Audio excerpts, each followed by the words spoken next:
Oi morenya koramga jiwang harwa ke chenro ni mar duol ka entichario dwe mara ngwen ikaganario prayo kodade kabende waiko ni mathodia mwaka uono ka entichario kama nyoni wantire kod kidienjario mar chenro ni mokwongo waiko ni weche manyien kamotingo weche gomotenre kod uchumi mar piny Kenya abende korontiere kamarat mokalo kabende jatend piny Kenya William Ruto beno yango wach nyakoramga jiwang ko wacho no temo matek monyalo mano mar keto weche motenre kod uchumi e kamo winjore bende ing'eyo ni ka en tichario kama watire kod gidimario mabenta kanyo gi George Bati ang notwa kanyo gi wendo ne Hezbono Molo ma en jaoda bura ma ugenya gidhing'io weche go motenre kod uchumi mathur kanya koramga jiwang gope abende koro okwako piny Kenya en twak ma kidono bari biro mana dhaka machuok bang weche gi manyien to mokwongo kaka pile wang'ie thondo weche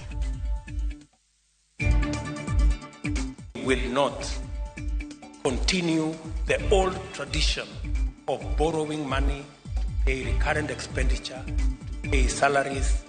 We are going to pay salaries from our own resources. Jatend piny Kenya William Ruto koro kayanga ni uchumi mar piny Kenya nitiere kamarach kata kamano utio matek mare sekendo kete kamadorore.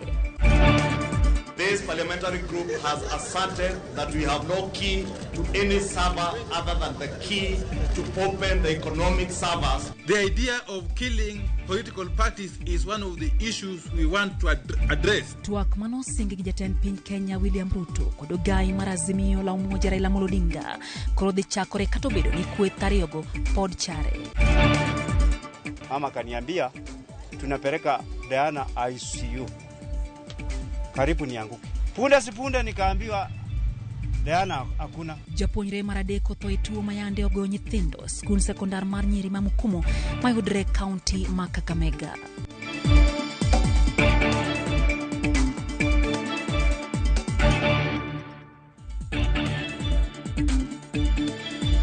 Machiegni nyakoramga jiwang e chenro ni maduol waiko ni weche manyien odhiambo makawuono bethuolo matudi kodwa e lai marote machuok ariyo adek auchiel no kabinde wantiere mbui Ramogi TV, Facebook, Twitter gi YouTube.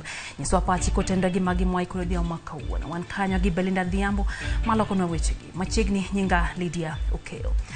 Dwe mar adek nyakoramga jiwang mar higa ne biro donje historia mar piny Kenya bang sirikal rem chulo sara ne jotije piny owacho kaka dwarore. Mawachi gi jatend piny Kenya William Ruto mabende no wuok oko ayanga ne uchumi mar Kenya nitie kamarach kata kamano utio matek mar sekendo kete okenge makare. Simfras Okinda leronwa matut kotende kod wachni. Kane oloso e kinde yango chenro mibiro tigodo enono jotij piny owacho mano bagi KICC, Ruto wacho ni piny owacho ni kod gope mapek kendo thoth omenda sani dhi e chulo gopego. Jatend piny kata kamano singo ni okobikao gope mamoko mondo tigodo e chulo osara. We are well on course in running a stable economy that is not dependent on unnecessary excessive borrowing. And I want to commend the Kenya Revenue Authority for what they are doing. They are today at 95% of their commitment. Thank you, Madam Acting Commissioner. They are doing a wonderful job in a very difficult terrain where we have experience of people who are not used to paying taxes. But we have said that this is no longer going to be the animal farm. All of us are going to. We will not continue the old tradition of borrowing money to pay recurrent expenditure, to pay salaries. We are going to pay salaries from our own resources. We are going to carry out our recurrent expenditure using our own resources. And we have moved our fiscal deficit to 5.7%. Our target is to take it to 5% next year. Ruto medanio segolo chik ne migao mar omenda mar nono chenro duto mag osuru motelo ne somo mar budget mibiro tim dwe mar auchiel. There are some taxes we certainly are going to reduce in the coming budget because some of the taxes are punitive and they actually encourage more dodging than paying and compliance so that we can make it much more easy for citizens, corporates, and all the people that work with us to comply Piny owacho nyore mchulo sara mag dwe mar adek mag thoth jotije piny owacho, ranyisi mar nok mar omenda e piny owacho. Jatend piny William Ruto bende omedo ni gin kod chenro mar neno ni jous mauta onyiewo mauta ka gitiyo gi omenda ma pacho ka to ok dola mar Amerika mondo odwok chien pek ma dola ni godo kuom siling ma pacho ka. In the next 1 month or so, you will see dollars coming down, the exchange rate coming down in a very phenomenal way. In fact, in my estimation, in the next couple of months, the exchange rate will come below 120 shillings. Piny owacho dwaro mok tin ne bilion 50 dwe ka dwe ne chulo jotij piny owacho sara kod bilion 8 ne pension magi. Simfros Okinda, Ramogi TV. Pod wang'iyo mago mag uchumi mathur kanyakora mga jwang' oganda jo Kenya biro chuno mondo mi omed rido kanda kaluwore kod pek mar ngima kendo fungruok mar ngima ma oganda rito samoro ok nyal chopo machiegni. Man kaluwore kod jalony kendo jang'ad rieko ne piny owacho weche uchumi David Ndii ndio okoni gope ma osemedore pacho kae ma okelo pek kae budget ma higa ka higa chuno ni nyaka piny owacho chul gope gino makoro miyo omenda dong' mapuote tawo chenro mag dongruok. George Bati miyo waler. Kakoro midhiero mar pek mar ngima odonjo nyaka piny owacho kendo kelo nok mar omenda makoro miyo jotich piny owacho pok ochulo sara. Jalony kendo jang'ad rieko ne piny owacho e weche mag uchumi David Ndii wacho ni bugo makoro piny Kenya odonjoe okel kod gope ma piny Kenya nyaka chul. When Jubilee came into office, our debt to GDP ratio was 35%. Now it's going towards 70, as said. The domestic interest was 180 billion shillings. It's now 700 billion. Our external debt to export ratio was less than 5%. Now it's approaching 30%. That is crisis levels. It's a debt issue. Why is this debt? It financed all this infrastructure that Kenyans demand. Kato bedo ni piny Kenya yuago pek mar ngima kod onge mar omenda makoro medo olokoyo e chuny jotich piny owacho. Jotelo buora luwo bang' jatend piny e wuodhene mag pinje maoko, gino mamiyo kata jatend piny bende wich bar. I have watched even the president frustrated. He said they are trying to put on foreign trips. Say we are only going, this is the limit of the number of people that is going to take on foreign trips. He gets there are 3 times the number. Where did the people come from? No one knows. What I have found is the preoccupation with benefits and perks and personal privileges in government at the top level for me is something I find totally reprehensible. Ndii bendo yeni piny owacho ketho omenda ka ok giketo lai mopuch mag gik mowinjore gitim mokwongo. Kama kuom josiasa bende chal mamanyo kaka ginyalo yudo mo bang' loso piny owacho. Gino mandiko ni nyiso ichlach mar jotelo. The truth is, it is true. We have a very profligate government. That I will grant you. Okay? The preoccupation of I used to interact with government about 30 years ago. And there was a sense of frugality. What politics has to be paid for. People don't run for office and win government just to make sacrifices. Mondo duok piny tiyo marach kod omenda, ndiko ni sir dwarore ni apise kaka mar janon buge mag omenda mag piny owacho, kendo nyaka ket chike e weche mag chudo mag piny owacho. We probably could strengthen the Auditor General's office so it does a lot more value for money. Audits, automation. There's a lot of automation, particularly around procurement, that could help government be more cost effective. Nok mar omenda kod uchumi mamedo yudo pek kaluwore kod gope ma piny owacho koni nyaka gichul. Nyiso ni koro jo Kenya nyaka med tuyo kanda kuom kinde malach kapok gichako neno ber. George Bati, Ramogi TV. Temago mag thieth nyakoro mga jwang' riwruok mar lakteche KMPDU koro ochiwo ndalo 7 ne 10 counties mondo mi ochul lakteche ka ok kamano to gibiro dhi e ng'anyo.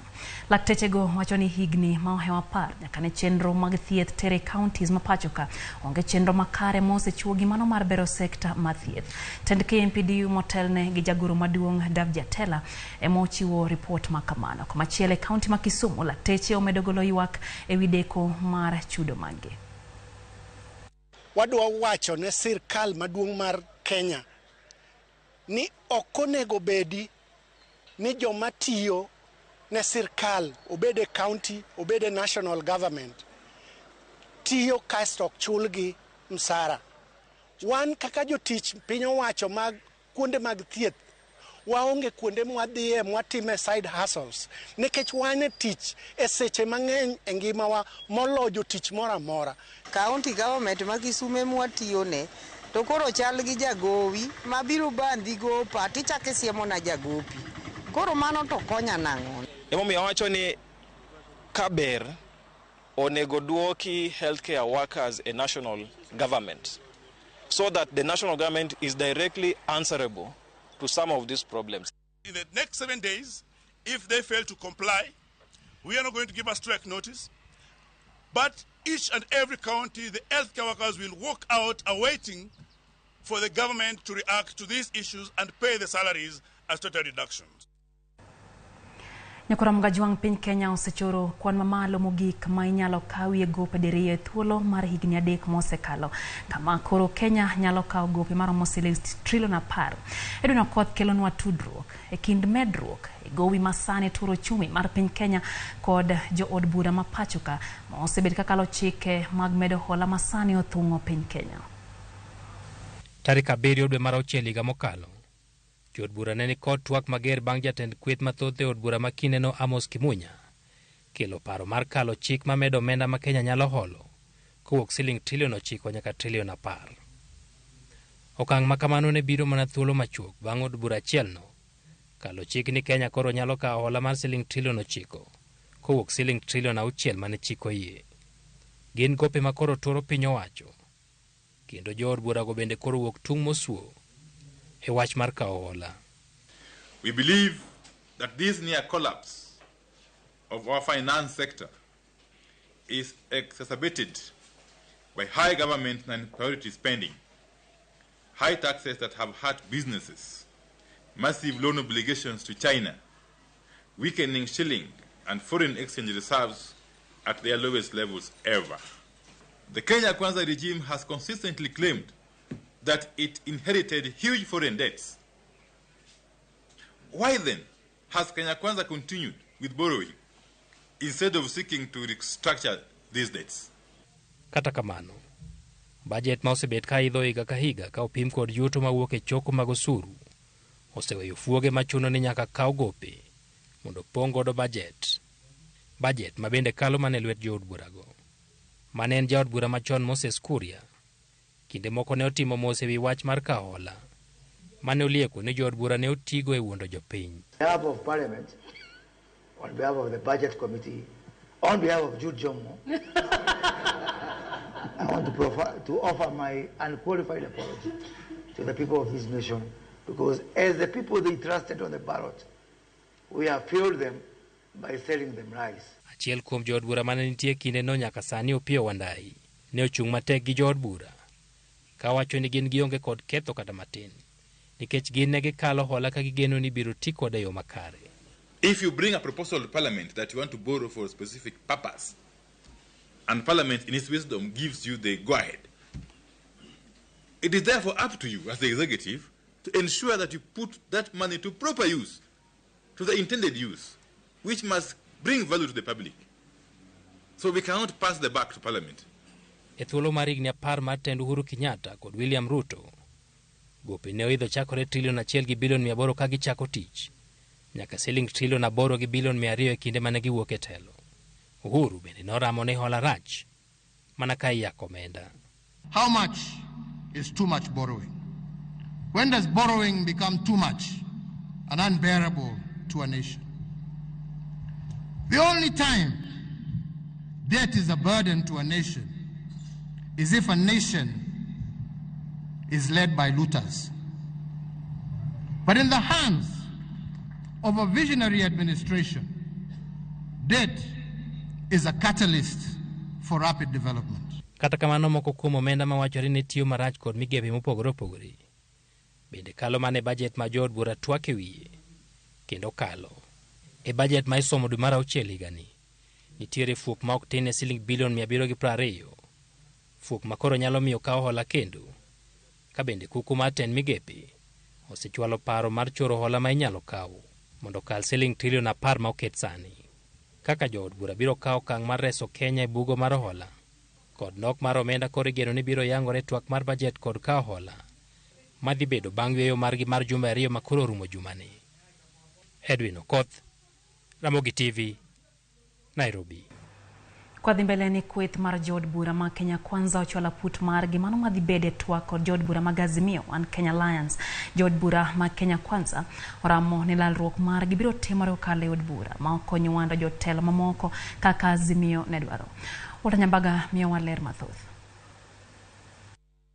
Bang' bedo kod romo mar jokanyo mag riwruogno ma Kenya Kwanza e kar jot mar jatend piny boma Nairobi, e bura mane ochwe kom kod jatend piny William Ruto ochwalie nyinge mag jo od bura 7 mokelo kanyakla seneta makaka Mega Dr. Bonia Lwale, jaod bura ma Eldas Aden Kainan, jaod bura ma Tharaka George Murugara, seneta mogwel Esie Kenyuri, jaod bura ma Kibwesi East Mwengi Mutese, kanyakla kod jaod bura ma Taita Taveta Lydia Haika kod seneta ma Bomet Hilary Sigei. 1, the Honorable Boni Khalwale, Senator Kakamega.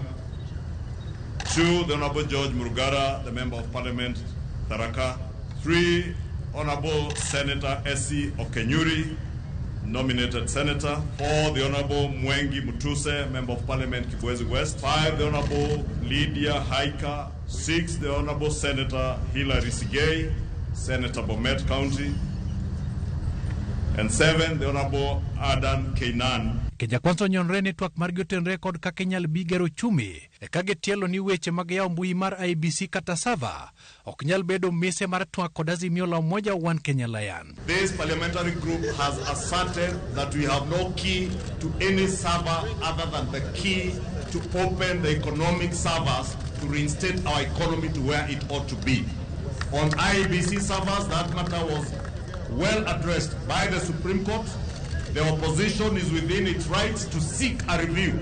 En twak ma igeno ni iye dhi ridore kalure gi kit kaka kweth ka kweth orido chung kendo ramo ni onge mbeko tol thor mar twak. As a PG, resolved that we shall resist any attempts by the opposition to force or to blackmail government to implement policies that have failed. We have reaffirmed as a PG that we believe that the policy this government has put in place are working. Kenya Kwanza okoni duoko commissioners mag IBC mane ogweyo tao kaka Justus Nyang'aya, Francis Wanderi, Juliana Cherera to kod Irene Masit mane othiche kod aput mane otialie kod jang'ad buche Agri Muchelule ok nyalre ni mar ne gigweyo tao kendgi kama Sito wuon to ne oyudi kod ketho. There are no provisions under any law or under our constitution to reinstate officers, public officers who have voluntarily resigned from public office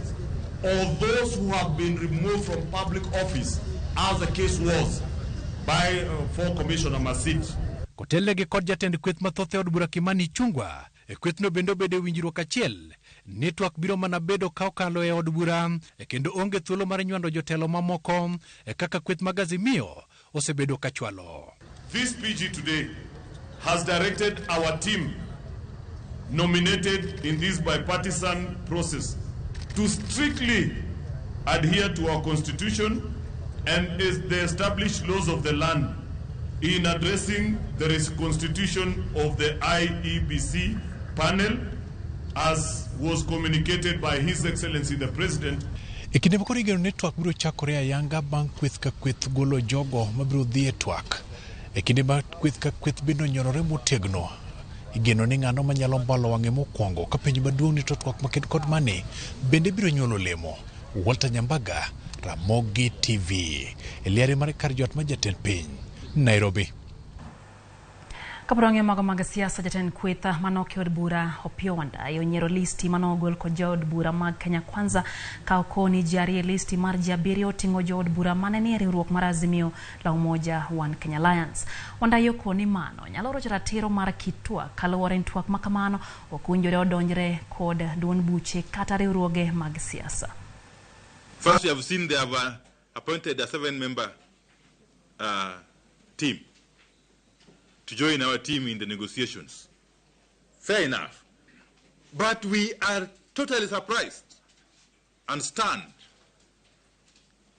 at the fact that they have brazenly appointed in their team a member from the Azimio la Umoja coalition, the Honorable Aden Kainan.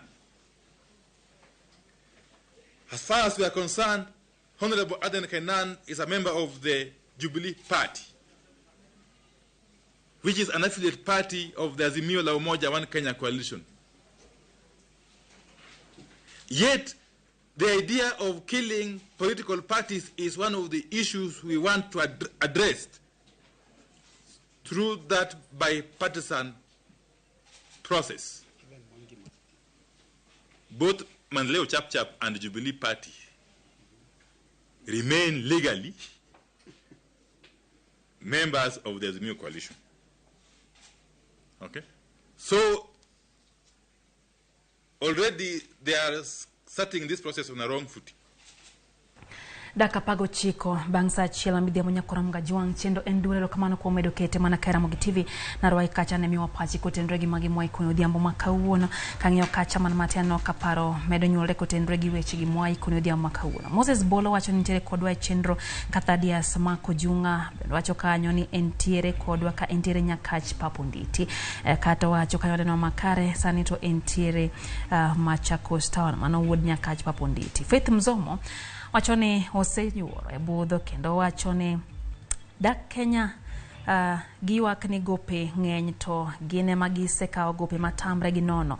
Ruto ong'eni Kenyans onge ntie weche ma ok moro Faith kanyo motendre go chumi kata kamano oseo piny owacho kuom mago mowacho ni gope miwa ikao gi piny owacho ka bang' giwagore kotendre gi weche go mag gope. Stephanie Okoth kantiere Konyango, Kisumu County wachone ose donje chendro ni kendo entiere kodwa sani kaito jamta wuda wasi boda to wacho kanyo ni en bende ose chopo ka entiere egwenge ma Angoro. Dano Diero kantiere Mnyanya School chuni en gima lit ndika yudo ni ng'ato nego nyathi matin ma onge gi wach gi ng'ato to bende obila onego beni manyo ng'atno mondo mi oter kachiel gi weche motendre kod omenda ma bende no kipacho kae neno ka bende paro medu nyakora mga juang badhako kujoji wacho kanyo ni nyaka sani jo Kenya podwa mana hologope wacho ni to gi kaka piny tekni kare en koro wacho no chiegni daro dhi e piny mar Tanzania.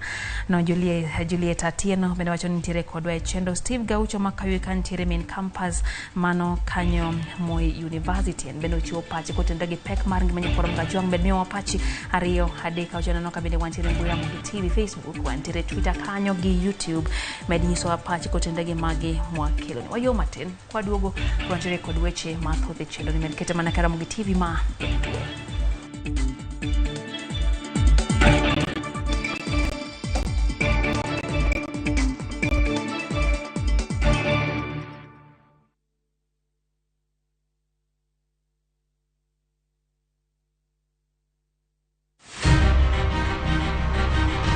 Onyalo bedo nyaminu, osiepi, jaodi, mamani. Diagamo nyathina chata tuwe bundia. Duto te en miyo. Yo manyalo en miyo mawuok oko gokinyi. Ene okumba mar dongruok e piny mangima. Kokedo kod gigo mathoth mondo tache orieny maler. Akony rowere, aero empowerment. Wating'e malo. Molino kikiket mbele. Wajiwe. Ang'ol gi tienda koni, lakini wiya to ler. Mondo warieny kanyakla e mine nyalo. Mine nyalo kabisa. Tudri kod Stella Brenda Ochieng, tich adek ka tich adek, chakre saa 8. To ibonwa ngeso ka ngeso, saa 7:30 odiochieng'. Mana e chenro mar mine nyalo.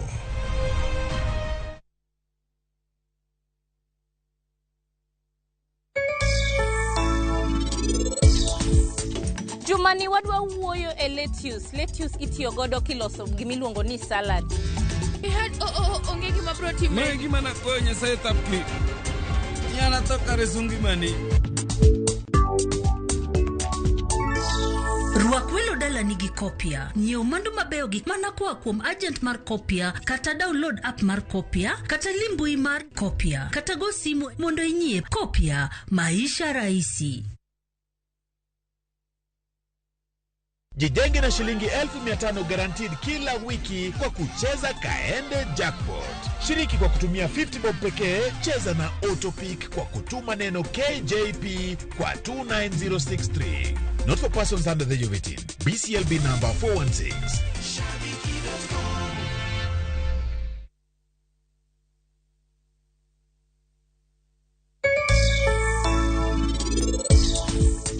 Mae, en sa mar nyasi mar Kadian. To kane jokor gi nyako kae kata chiel.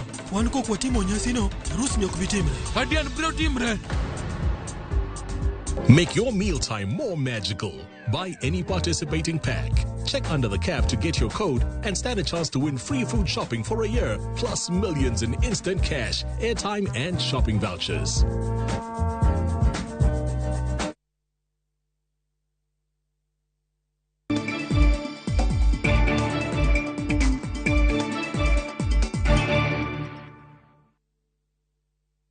Machiegni kendo nyakoro mgajuang' chenro ni mar duol wadhi mbele gi weche go manyakoro wateri nyake imbo mar piny Kenya.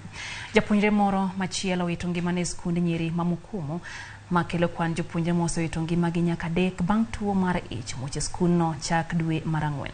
Jatend migawo mar thieth ma pacho ka Susan Nakumicha noyango muoche ma tuo na skund nyiri no, tuo manoyango kaka miba bang' yudo duoko mar nonro manotim ewi tuo kamano. En midhiero kendo e skund sekondar mar nyiri mamukumo Girls e kaunti ma Kakamega. Bang' japuonjre machielo wito ngimane e kinde manoyudo thieth e osiptal ma Kakamega County Referral. Oyangore ni japuonjre no nigi tuo mar amiba manomuoche skundno jumbe 2 mokalo. Tumaini ilikuwa Mungu atende mema, Diana apone. Jana nimekuwa pale tukiongea na Diana, alikula chakula lakini tena alitapika kama ningali niko hospitalini. Kitu kama jioni kabisa saa 1:30 hivi mama kaniambia tunapeleka Diana ICU, karibu nianguke. Punde sipunde nikaambiwa Diana hakuna. Sina kazi. Naamuka mapema nalala kama saa imeenda. Ili nilipia Diana yangu school fees. Diana alikuwa anaenda kumalizia. Mimi nimeona uchungu kwa kupoteza Diana na alikuwa anaenda kumalizia. Na hata kuuliza mkuu, mimi sina deni huko. Hata Diana vile alikuwa ameenda, nilikuwa nimeclear school fees yake nikingojelea tu tamu yenye inakuja nimalizie, sina deni yoyote.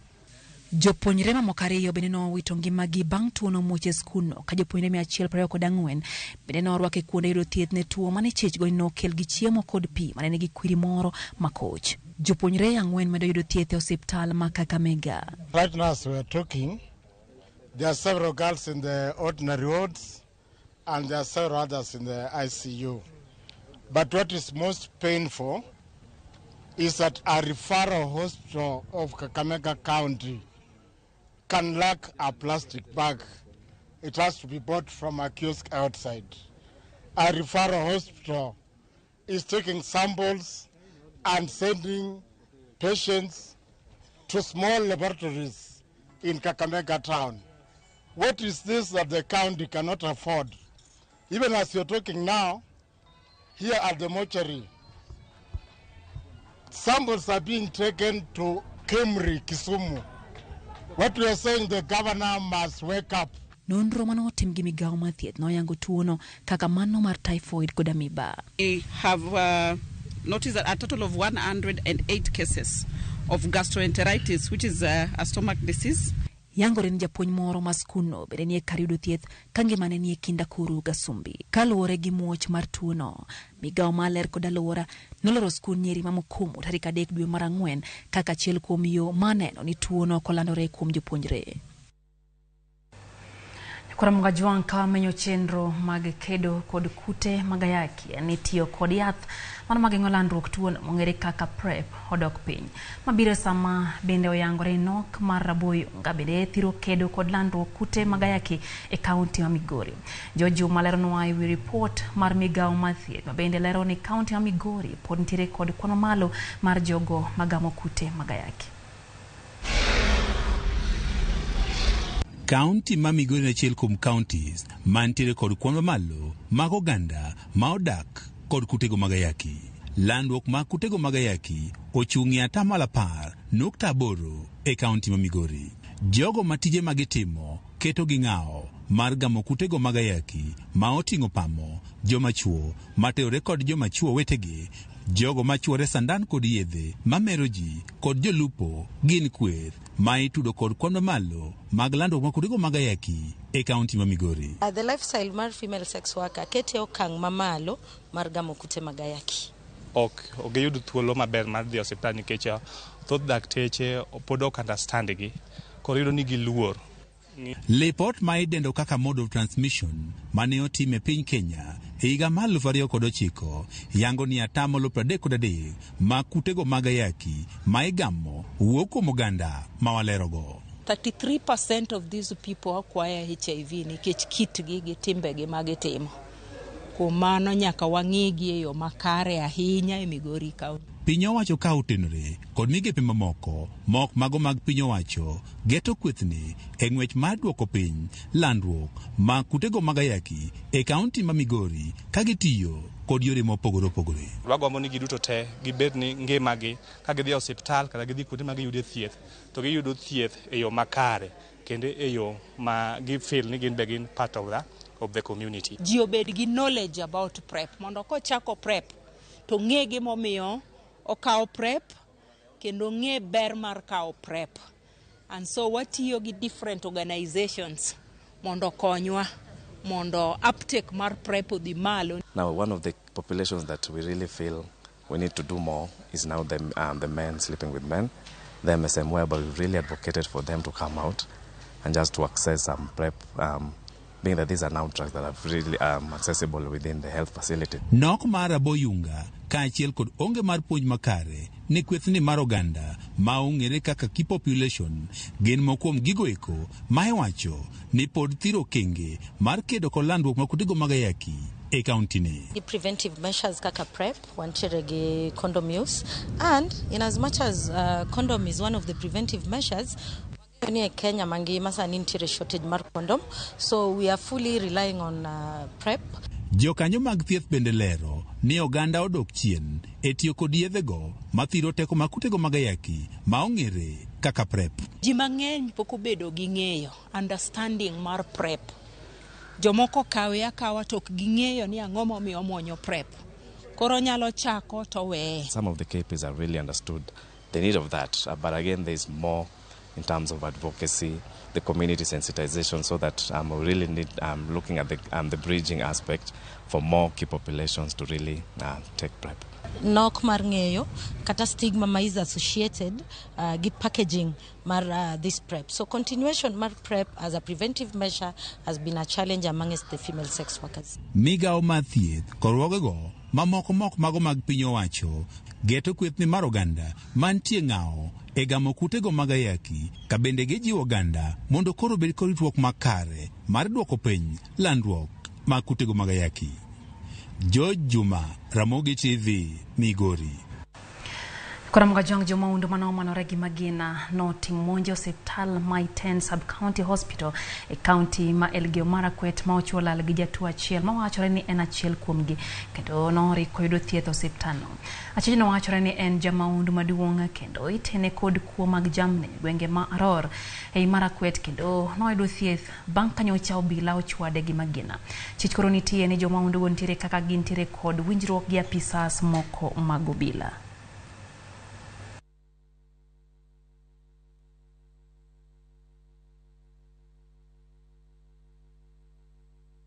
I'm told the patient had tried to escape early in the evening at around 7 p.m. But our security officers within the hospital returned the patient back to the ward. We had one patient in the ward who was being managed for gunshot injuries. This patient had been stabilized and discharged. Wakora walitokea ambao nia yao sasa imethibitishwa ni kwamba walikuwa wanataka kumtorosha huyu ambaye alikuwa anahitajika pande ya Baringo. So katika hiyo hali waliingia na hao walionekana wakiwa na silaha. Officers kuangalia katika hiyo situation ambayo ni ya ward, wakaona wa play it safe ya kwamba wasitumie risasi katika hiyo ward, kungetumika risasi and then wagonjwa wengine wangeumizwa. Why were the police not swift enough to apprehend? It could be that probably the police are not paid, or something that they don't want, or their conditions are not good.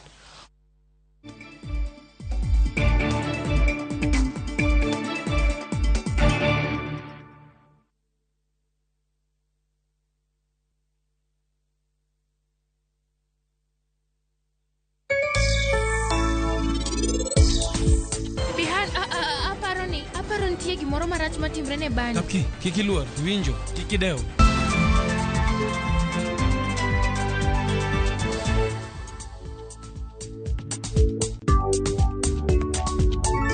Kikapu Kibonge. Pick up key extra offers. Choose from a Kibunda of products. Get Kibigi discounts. Kwa hivyo, you can beba more of your favorite fresh foods and household products. Naivas saves you money.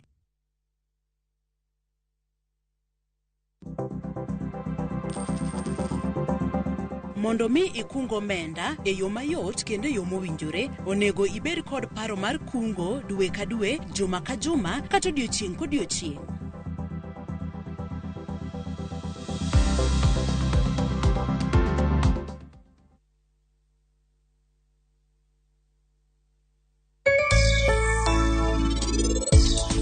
Amamai, ensa mar nyasi mar Kadian. To kane jokorgi nyako kae kata chiel. Wan ko kwatimo nyasi no, arus nyok bitimre. Kadian biro timre. Asaini we bani mondo dhi. Anaseng'iyo gi gimoro amora. To kineni bani ni gigni aboro kende. Ama, nyaka nene pokidhaona ga malich kama. To kare nango mamiyo kawuono iya wang'. Jadolo, arus nyok bidhi nyime.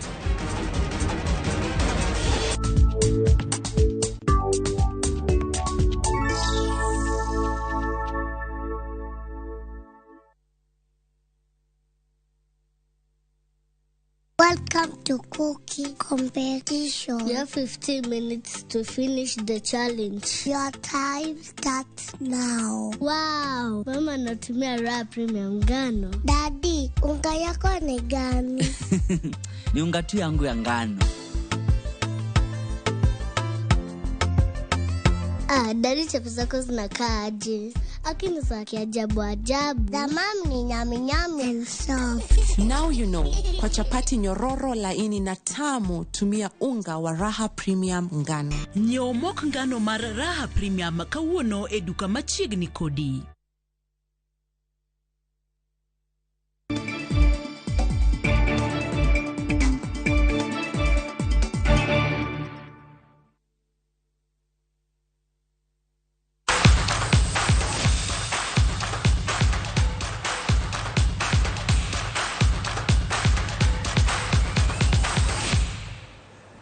Machiegni kendo nyakoram gajuanga teri nyake pau tuke kama season manyien mag tuke hoki no chakore ayanga ka tuke marom prayo koda deke kidienje duto marewo giwa keni no bagela ma City Park bure Nairobi.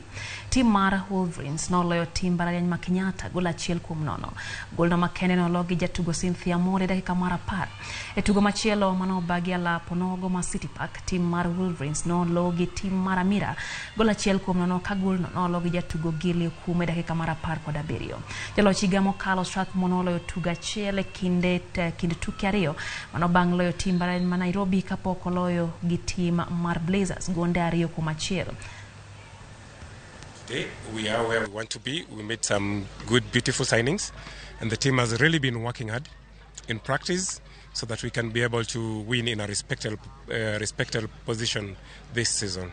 Yeah, well, we won. It was a labored performance, right? So there is quite a few key learning points going forward, things that we need to work on for the next games. Kamachielo club mar Manchester City rakore gi club mar Bayern Munich e achiel kuom tugo mar Champions League tielo mar quarter final ka club mar Benfica bende biro rakore gi Inter